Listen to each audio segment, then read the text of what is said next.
He's an eminent author. We've all grown up reading his work since childhood. He's written over 500 stories, including several children's books. He's recently been honored with a Sahitya Akademi fellowship. 2 of his books have been turned into movies, and he's even appeared in a cameo in one of them. I'm honored to have Ruskin Bond join us for a chat today. Sir, thank you so much for your time for NDTV. Well, and thank you for having me after many years too. The pleasure's all ours, sir. My first question to you, you've been writing for over 70 years, and for these 7 decades, your books have made space in children's bookshelves. What has been your inspiration over these years? Oh, I think children themselves, because once I discovered that children, young people, youngsters enjoyed my stories and my books, then I wrote more for them. That's what inspired me. I felt, I must cater to their needs, and the very fact that they liked my work enthused me and made me more enthusiastic about writing for them. So while in the early years of my writing career, I wrote more for adults or for the general reader. Mm-hmm. I think in the latter part of those 70 years, in the last 20, 30 years, maybe I've written more for children than I have for adults. But a lot of my writing is just for anybody who will read them. It could be a youngster or it could be an older person. I just write in a way to give myself pleasure, and if in the process I give others pleasure, well, that's fine. That's perfect. That's a great thought. And but on that note, sir, I wanted to ask you, how has your writing style changed over the years, keeping today's readers in mind? Well, in fact, it hasn't changed a great deal. Readers have changed. Publishing has changed. The world has changed. Technology is there, but I still write by hand. I always did write by hand. Just occasionally I typed. My style hasn't changed a great deal. I write about people I know very often. And people haven't changed, basically. The externals have changed. The world around them has changed for all of us. But basically we are all, our natures are the same. Our emotions are the same. We're all prone to fall in love or out of love. And so the things we want in life haven't changed a great deal. So these are the things I write about. So, and I don't write much about what you'd call current affairs or politics or the changing demographics around the world, because that changes. Mm-hmm. So human beings don't change much. So if you stick to humanity and the human scene, you won't go out of date. Right. So you mentioned that you write about people you know or about experiences you've had. So what are some of the most memorable characters you've drawn from real life? Yes, well, they go back to my childhood. I have a good memory for childhood. So when I grew up in my early years in Jamnagar, in Dehradun, in New Delhi, Simla, and these places and the people I knew in them, the people I met there, they could have been family, relatives, friends, familiars. They've all sort of worked their way into my stories. Starting from your first book, yeah. Yes, that's what continues to happen. So the first book, The Room on the Roof, I wrote. Well, I started writing it when I was just out of school, when I was 16, 17. It was based on a diary or a journal that I kept. And when my mother shipped me off to England after school, I turned it into a novel, not very successfully at first. But I had to do 2 or 3 drafts. And I kept plodding away and showing it to different publishers. And finally, a good publisher took it, and I was able to get an advance. In those days, very small advance, but it brought me back to India, which was what I wanted. Okay. And then I didn't stop writing after that. It just became a way of life. Just Right. natural to me. So you mentioned technology a short while back. And you know how technology is all pervasive in our lives now. So what is your take on the use of artificial intelligence in all aspects of life and especially in creative work, even in writing? Well, I know nothing as yet about artificial intelligence. I've always relied on my own intelligence and the intelligence of other people. Um, and and perhaps the intelligence of the Creator, who perhaps put us all down on this wonderful planet. um, so let artificial intelligence look after itself, and I'll look after myself. And as for technology, um, I've never really bothered with it because, in a way, I've been lucky. Um, my adopted family, my grandchildren, Siddharth, Srishti, Gautam, they're all well into technology. So they look after that aspect of my... But you've never decided that you could probably use it to some extent in any way possible in your work? I had a mobile phone once, and about 5 years ago I threw it out of the window. I don't have one. Right.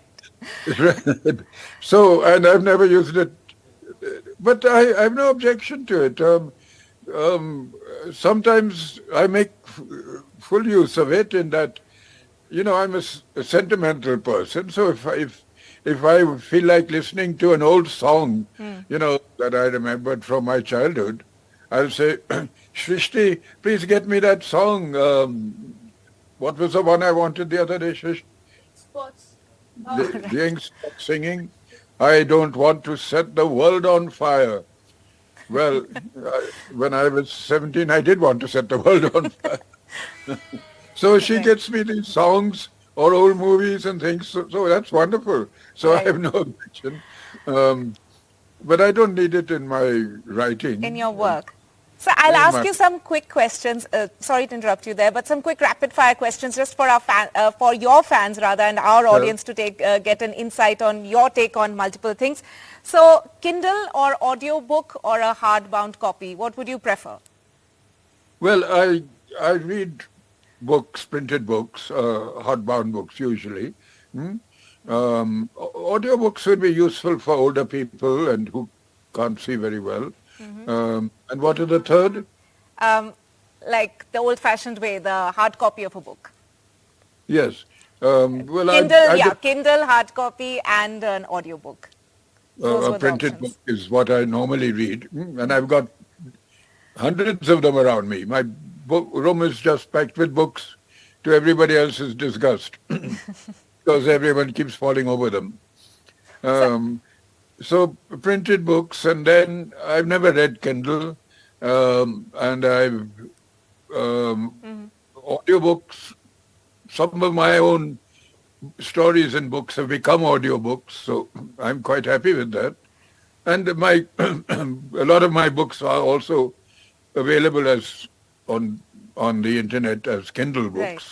So I'm quite happy with anything that brings in a few royalties, which even audiobooks do. Any book by a contemporary or another writer that inspired you? Inspired maybe by earlier writers, not very recent or contemporary writers. So I think the influences on me would go back to the books I read when I was a boy or when I was in my 20s. Or those were the books that would have had an influence on me. Of course, I read a lot now. I read all kinds of books. I read crime novels. I was just reading one. But any other writer you admired?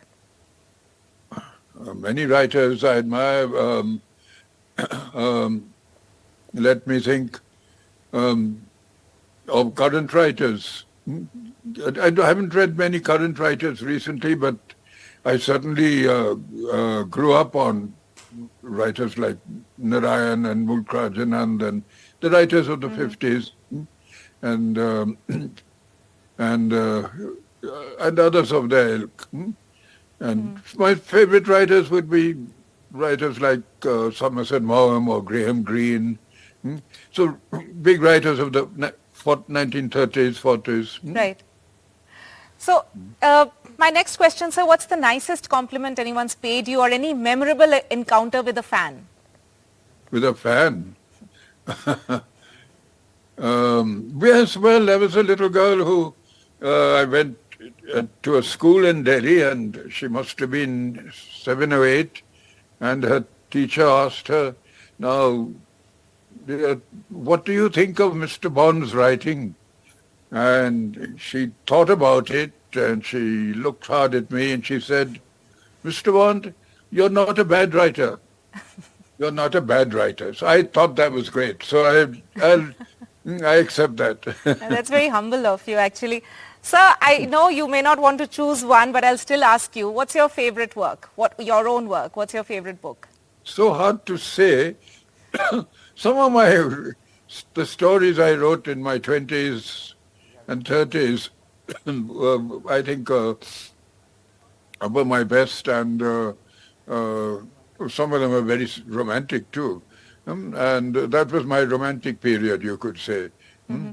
Then some of my nature stories in the 60s. I still have also a soft spot for my first novel, The Roman de Louvre. But it's hard to pinpoint a particular story or book. Okay. What's your advice to budding writers, sir? Oh, to budding writers. Well, if you must be able to write well and have confidence in yourself, and then not give up easily, because they're bound to be disappointments, and maybe rejections even. So I would say write from the heart, and always try to improve your work. Even now, at the age of 90, I'm trying to be a better writer. So that's something you must always do, because you can never be a perfect writer. Okay. So work on your writing, and don't give up easily because of those disappointments there. Never despair, but if you do, work on in despair. That's what I always say. Great advice. And my final question, sir, to you. You're turning 90. You're 90 years young in a way. What are you planning next? Planning, well, I have 3 or 4 books coming out this year. Already a couple are out. And hope to have something out, write something for next year too. So I usually work in advance, well in advance. But of course, it's not in our hands. A lot depends on what the good Lord wants you to do. So I don't sort of worry about the future, but I do work towards it, and I get pleasure in writing. So I'll keep my little notebook or journal, even if I'm not publishing some of the things I write. So it's for me, the things that give me pleasure now are writing, reading, eating nice things which kids like. I don't have any dietary restrictions at the age of 90. And, well, I do have 1 or 2, but I don't take them very seriously.